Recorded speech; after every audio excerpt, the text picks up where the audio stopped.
We are back with another episode of Chef's Kiss. I got my boy Xavier Scruggs here. X, what's up, my man? Hey, what's going on, Chef? I appreciate you for having me on here. It's fun to chop it up Dude, with you. of course, man. Last time I saw you was in New York, maybe 2 months ago. We were at the Fanatics Athlete Immersion Program. I got paired up with a very notable WNBA star. And then you got to speak on the panel. I saw you there. Dexter Fowler was there. So it was really nice to sit in and listen to you guys there. What was that experience like for you? I know you posted on Instagram. You were like, the year before you didn't get to go, and then this year you finally Yeah, got to go. So like, what was that like? I mean, Gary V was there. What'd you take away? Tell me about it. yeah, man. First, it was unreal. Just to have that many high level athletes from different sports in one room talking business, and just soaking in information from a lot of speakers. Communicating amongst ourselves. I think because we're all in an area in which we're trying to build something bigger than just playing. And it was refreshing to be in one of those rooms. For me, I was like, you mentioned last year, I posted like wanting to be a part of that, and I felt like if there was an athlete that kind of represented somebody that was bigger than just playing their sport and understood how to go after multiple dreams outside of just competition and playing, I felt like that was me. And I want to build those relationships. I think me and you are similar in that sense. Is like it's important to have those connections and to be in those rooms in which your like-minded thoughts are the same everybody around you. So that was something I was excited about. You mentioned some of the speakers: Gary V, Rich Kleinman, obviously, top dogs with Fanatics, all like so many notable people that you get to learn from, and that just doesn't happen within a 2 day span a lot of times. Mhm. And that's one thing that that you were touching on, life outside of the field, and going after multiple dreams. I was gonna get into this a little later, but I'm just gonna get into it now. I think you are specifically understand where the landscape is going and what it takes to get there. My mind, athlete driven content that is owned, like you mentioned, they own the content. This is my platform. I can come on here and say how talk however I want to. I don't have to be on someone else's network and do A, B, and C. This is my show. I can bring in sponsors, get additional revenue, speak with whoever I want to, and now you own it, right? Like I own this content. So that's what I like about you, is like, because that's exactly how I think. I'm like I was telling you, if no one's gonna open up a door for me, radio station doesn't want to hire me, other Yeah. networks, like Yep. I'm gonna just have to build my own door because this is what I want to do. So I can't play Yeah. baseball anymore. Done in college. I still want to be in baseball. This is what it's going to take. And you understand that. And that's what you're doing as well. So maybe you can tell me a little bit about Extraordinary Athlete, your vision, how you're Yeah. helping athletes. And a question as well is baseball doing anything right now that is helping facilitate players after the game is over? Yeah, I think that's like the $1 million question. And I think definitely in some aspects they are, but I think, another thing too is that everything is changing so quickly. It's almost like it's hard for people who don't quite understand what it is to be an athlete and haven't had that identity crisis after playing. It's hard for them to relate and give the athletes necessarily what they need in a sense. And I say that because you could need one thing this year, and then next year it might be completely different as far as if it was like a curriculum or some sense, right? So I feel like that's where I've been able to help out athletes with extraordinary athletes, because I'm in it right now. Like I'm in that transition of after played. Okay, I see what the business side looks like. I see what the broadcasting side, the media side looks like, and all the things that me and you were talking about right now. And I think it's hard to get it from somebody that's never quite been in it like the way you are, and when you're desperate to find something new. So I think that's what I get excited about. That's what I get passionate about. And I've seen other athletes take such strides. And it's not just athletes too. It's, it's people that are going through different transitions. And I get excited about it because it's something that I've gone through, I'm still going through, and I will continue going through throughout the course of my life, man, especially as I'm in this phase of as a father, right? So there's different priorities now as a father than when it was just by myself, and now as the head of a family. So it's interesting, but I know I relate to so many other people. Yeah, and I think you've probably gone through not those identity crisis, but you played in Korea, you played in Mexico, you played in Major League Baseball. So it's like each one of those is a different phase of your career and different adjustments that go with that. So that's probably, I'm guessing, like how you could relate to other athletes when they're trying to navigate these waters, right? Because it says here, Yes. you're like the mission statement is to inspire athletes on ways that they can make successful transition after their playing days and rebrand themselves. Yeah. So like what are these conversations or these steps that you're talking to athletes about them finding more opportunities? A lot of the stuff that like we're talking about with, kind of owning your own content, your own network, stuff like that. Yeah, I think it even gets simpler than that at times. And it's more like, okay, what are some of the things that you know that you can excel out at outside of your sport? What are some of those things that people tell you that you're good at? Or what are some of those things that you've recognized that you're good at? And if you haven't even found those things, let's figure out how to discover them. Let's figure out what we can do. Let's put a game plan together to figure out, okay, what could be that next avenue in life? And let's try to get it as quickly as possible. And via one of the ways that you're doing it is creating content, right? Like how can I show that I'm one of the most influential people in this area? It's by giving people as much content as possible and showing them. And it's not only that, it's also that creates the reps for me. And now I start getting better. And I'm not just talking about from a video standpoint, right? Like whether that be writing. I'm huge on guys getting a part of Substack and writing down your thoughts. You may not know what you want to do nowadays, but if I start writing stuff down, things start coming to me a little bit. I start working through some things. So I think that's a platform that can be used. The same thing goes for carousels, visual graphics. Like it doesn't have to be just video. It could be voiceover. Like what can I use to my disposal and continue to harness in those skills, websites, whatever. Those are things that I love helping athletes and people transitioning figure out what they can be great at. Mhm. I think one of the strongest things that maybe baseball players don't realize is the stories that they're sitting on are Mm, gold. The stories, the interactions that they have with, historic players, clubhouse stuff. This is what I'm trying to build. Like I want to have a personal relationship with athletes. I don't want to be like, what'd you see on the 3-2 that you drove to right field? Like that's the PC. Everyone sees that. That's the cookie cutter answer you're gonna get, from ABC or whatever. Like this is the real stuff. Like, hey, remember when you were playing or when Barry Bonds was your hitting coach?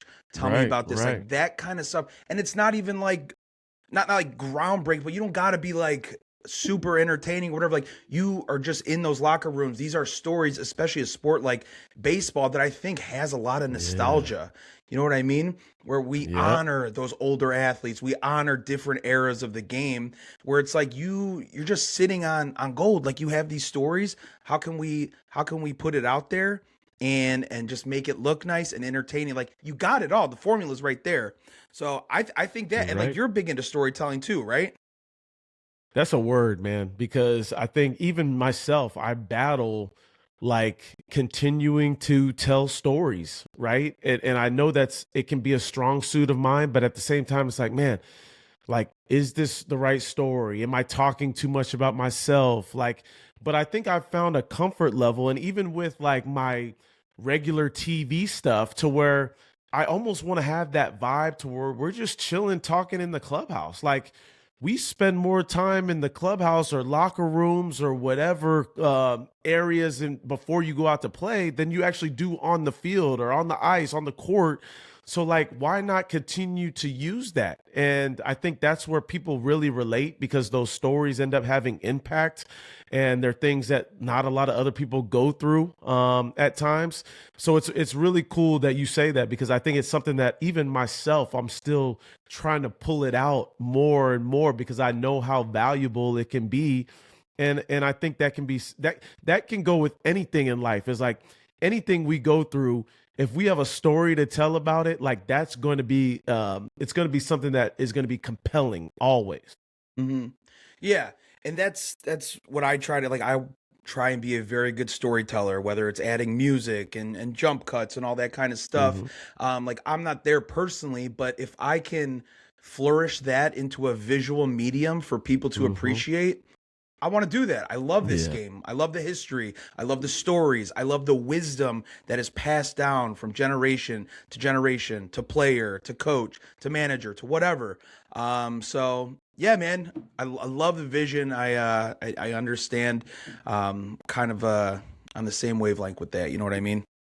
Yeah, no, definitely. And I think I see that too with all your stuff too, which is special, because I think you're in a lane that's so unique, because you're able to hit on stories quickly, right? That's one thing, is like speed, right? But another thing is like the stories that are both maybe sentimental, emotional, but then also those stories where it's like, whoa, wait a minute, that you telling me that happened? Like, and I think that's a special lane within itself, because now you giving people emotional feelings on different ends of the spectrum.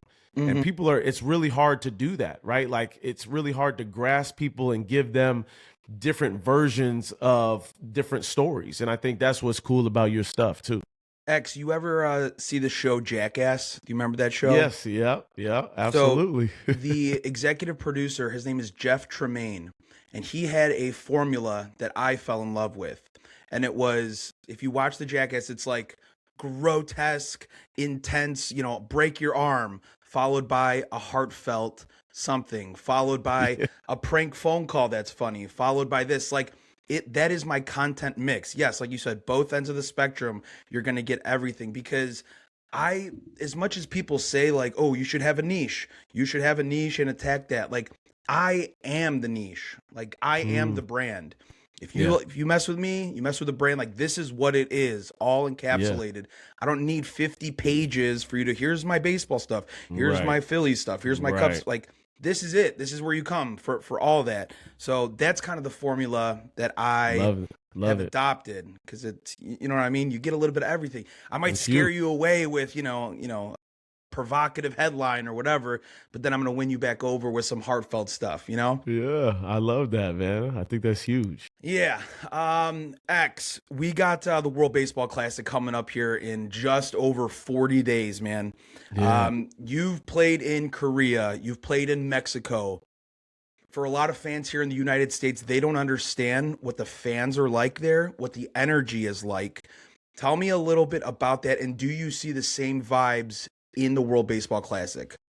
Yeah, well, I'll answer your second question first. The vibes are maybe even more intensified. And that's hard to say, having played in Asia and having played in the Dominican and Colombia and Mexico, because I mean, it is a party every single pitch. Like I tell people, it's like a Duke UNC when they're 1-2, like it is that lit in the stadium. And it's almost reminds me of how baseball should be played all the time. And it almost makes the United States baseball or MLB look boring at times, if we're being real honest, because I think that's a different level of emotion. And I think maybe pride of your own country does that for you.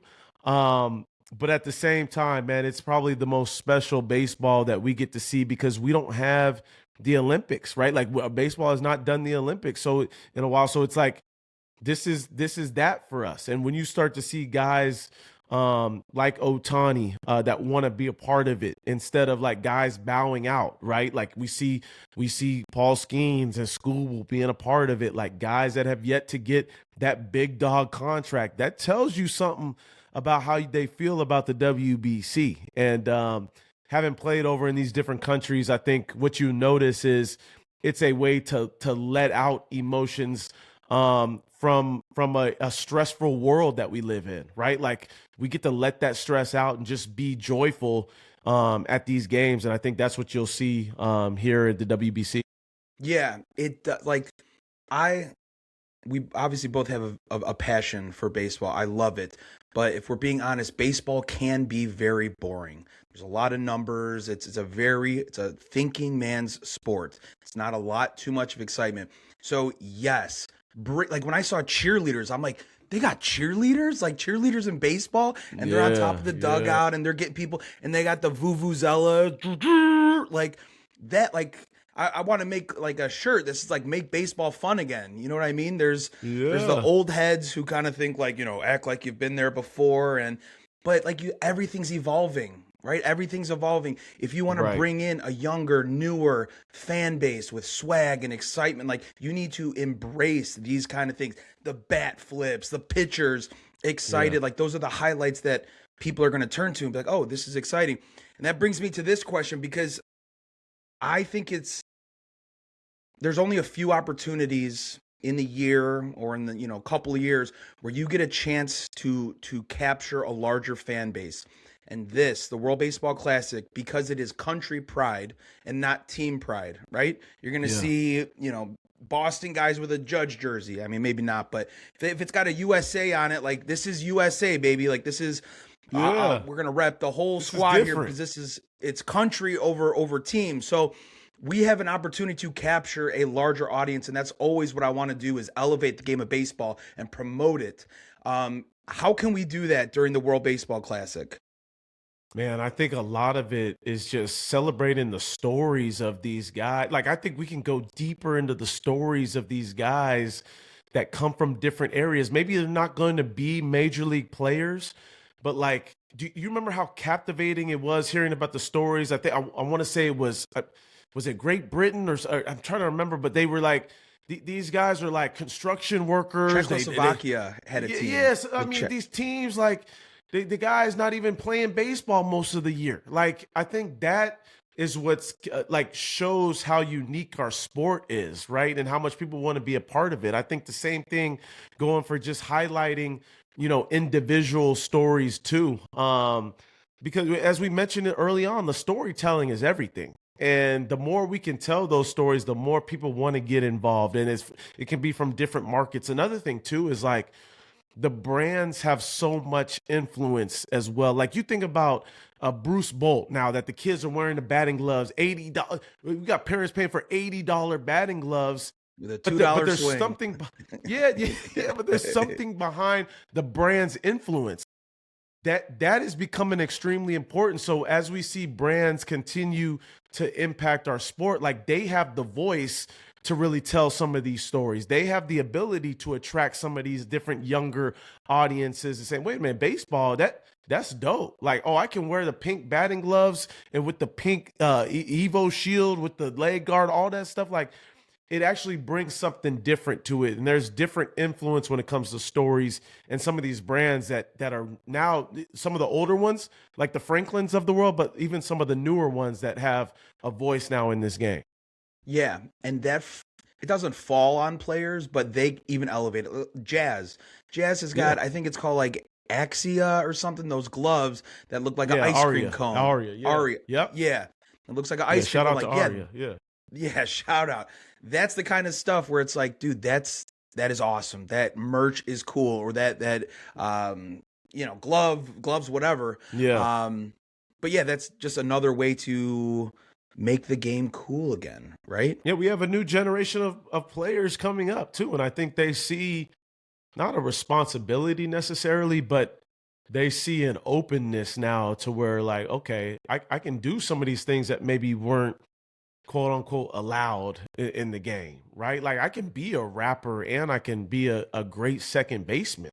Podcasts. I can, yeah, I could, yeah, podcast. I can have my own show and ball out on the field. I think when you see the top dogs start to do that, like the Mookie Betts of the world, the LeBron James, like, okay, now you start to feel more comfortable to be able to show off who you are outside of just a player.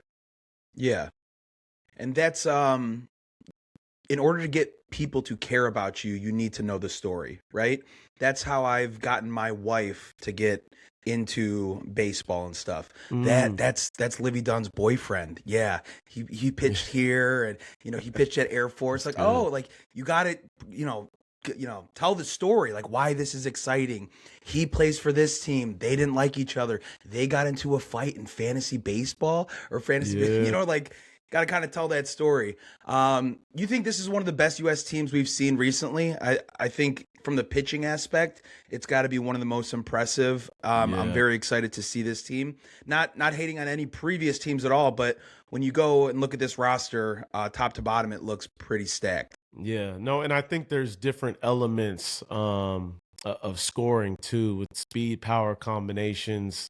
I obviously Bobby Witt jumps off the page when you think about power and speed, but like the team should not get beat from a power department. They shouldn't get beat by a run manufacturing department. They like, yes, Dominican, Japan will be right there with them, but those will no longer be excuses, right? Like I can't have an excuse when I have two of the best pitchers in the world that will start these games. Now, I'm not saying they're going to go 6, 7 innings, but that is quite the advantage to have going up against some of these better teams like Venezuela, Dominican, and Japan. So I think there's a fullness in the roster, even within the bullpen, which I think is extremely important. So, and the experience. I think having a Mark DeRosa who did it last year, lost, one out away, whatever it may be, and then now going into this year, okay, what are the adjustments we want to make as a country? How do we go into these early games as opposed to last year? So I think there is advantages all over the board. I was looking at your Instagram, and it had they had that trend. It was like throwback to 2016, right? And Yeah. you posted some pictures from 2016 when you were in Miami. Ichiro, Jeff Francoeur, Giancarlo Stanton, Christian Yelich, Barry Mm, Bonds was your hitting coach in Miami. And yeah. then I saw a article that you wrote on your Substack that you mentioned. My question is what kind of some kind of advice or habits you took away from those guys in 2016, and then maybe give me an overview of that article, what Barry Bonds taught me that Mm. still shapes my career today.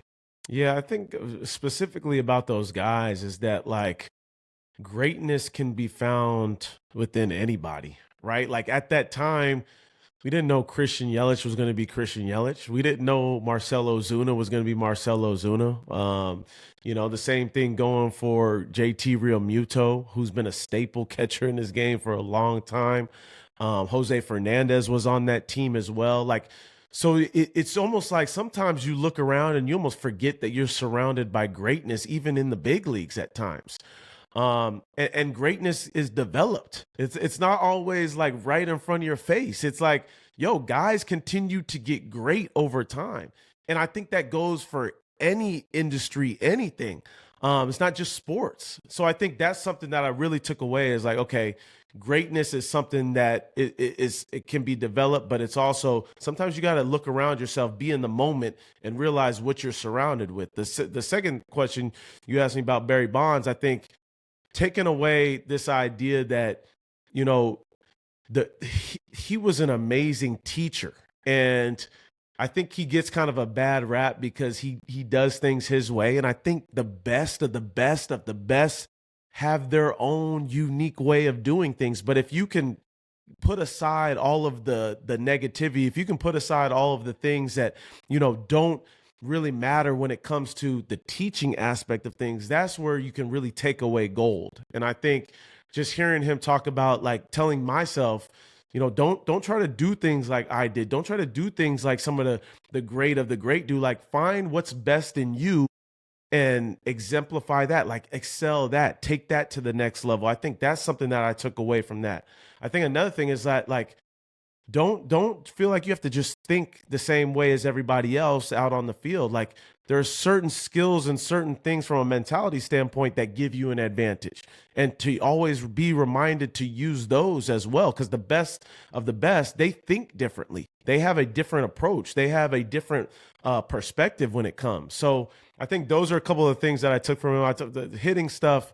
Definitely was next level stuff. That'll be a whole nother podcast between us. But like, there was a lot of intangibles that I felt like some people weren't able to take away because he taught differently, you know. And I think that can be said for any teacher.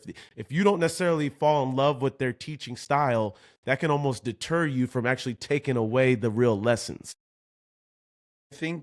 I know there is a price to greatness, whether it's being misunderstood, hated, and you look at people who are at the top of their class in their perspective field. Barry Bonds, Yeah. Ric Flair. Ric Flair probably he wasn't the greatest father, the greatest whatever, but in his field, he was one of the best. Kobe, Michael Right. Jordan. People say Right. Michael Jordan is, not very nice to meet, Right. but it's a different mentality. There's a cost to greatness. They elevated to such a height that they can't operate like everybody else. I can't be a nice guy. I could be a good man. I'm not a nice guy. Right. That's, Right. like where you said the teaching style, there's a lot to be learned there, but maybe they get perceived a different way because of outside stuff like that. But I Definitely. know that there is a price to pay for greatness, one way or the other. So definitely understand that. Spring training, here. It's already here, man. Yeah. Just looking for any team that's flying under the radar or any breakout player this year. I think I'll start with the Phillies. You rocking the hat. I know that's the squad. Um, I think the Bryce Harper comeback is real. Like, and I think the ammunition of that not elite, like not that he needs motivation, but I think we've seen him be a different type of level player, right? We're talking about the best of the best. Like he is that type of guy. So I'm excited to see what his response is to coming back from last season. And not like last season was the worst in the world, but it wasn't the Bryce Harper we used to. So I'm excited to see that come back because I think they're going to need it more this year without some of the pitching staples, right? Like we don't know what's the deal with Wheeler. Hopefully he comes back. Everything's good with the thoracic outlet syndrome. Obviously Ranger Suarez is gone, but it's a different rotation. So you might need more run production. And so I'm excited to see what the Phillies do. I think the NL East is going to be dangerous. I think the Braves are coming back. I think the Mets have made some ridiculous moves this offseason to keep them right there. And I wouldn't count out the Marlins either, who have made some strong moves this offseason. But that's one of the things I'm looking out for. And I think, the Blue Jays have done things. This was a team that was, an out away, this close from winning the World Series. Like they've done some things that can match up with the Dodgers again, and probably even better with what they've done this offseason. So I think those are a couple of things I'm looking at. And I'm here in Tampa, so I get to go to Clearwater. I'm going to go check out all those things early. I'm going to go to Dunedin and see the Blue Jays, go check out all those things early. And I'm excited about it, man. Um, I to mention about Bryce Harper, I think there are some people who perform best or rise to the occasion when you are doubted, when people are just talking disparagingly about you, not elite, kind of light that fire. And if you look at his career, some of the most, he plays with a fire under his butt, like Yeah, that's yeah. the best when we see him when he's hustling for a double. And some players, I don't know, maybe you could tell me, maybe get a little comfortable, maybe Definitely. I'm sure money comes into it when you're dealing with astronomical dollar amounts. You can kind of get comfortable, and I'm happy. I got a happy family. I play for a good team. But that little extra where oh, you're starting to doubt me now. Yeah, Okay, I got to yeah. remind you who I am. Mhm. And I think that he's the kind of player that benefits from that. Yeah, I don't think you can really sit back and be comfortable like that in Philly too, like because No. they're gonna eat you alive. Yeah. And I think that's another thing that could be, being able to push somebody to the next level. So I think you're absolutely spot on with that, man. There's a lot of guys that obviously get comfortable, but we've seen guys bounce back time and time again. X, what do you got coming up? You got where can people find you? You're obviously all over the place, but let everybody know what you got going on the next couple weeks. Yeah, I think the biggest thing is catching me on the leadoff spot on MLB Network, 9 to 10 a.m. on weekdays. But now we're also on YouTube. So check that out. The leadoff spot again is something I take a lot of pride in because we're also on Sirius XM 7 to 10 a.m. But 9 to 10 a.m. is on TV. So it's just like your morning coffee, breakfast, you wake up, we're going to give you what happened the night before, we're going to give you what's going on. But throughout the course of the season, I'll have a lot of stuff going on. And as we talked early on, our own platforms are very important, and I think those are things that we'll continue to excel at as well. So make sure you check it out, my platforms, whether it be social media or be YouTube, whatever it may be. Last question. Speaking of that, what is the app that you use when you're doing your breakdowns? Because it's not Mm, available for anybody else. But that app you use, I was like, I can't find it. I'm sure you got to like be affiliated or something. But what is that app that you are using for yeah. your breakdowns?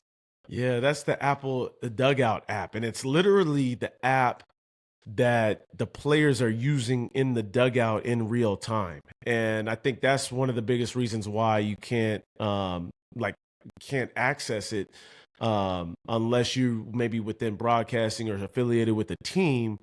But luckily, having worked with Apple over the past few years, I've had that tool accessible to me, and I try to use it because I want to give people a look as to what the players are actually looking at. Like they spend a lot of time on those iPads, and like people want to know, what are you ultimately looking at? What are you breaking down? What are you trying to figure out? And I want to give that to people also in real time. So it's definitely something I try to take to my advantage.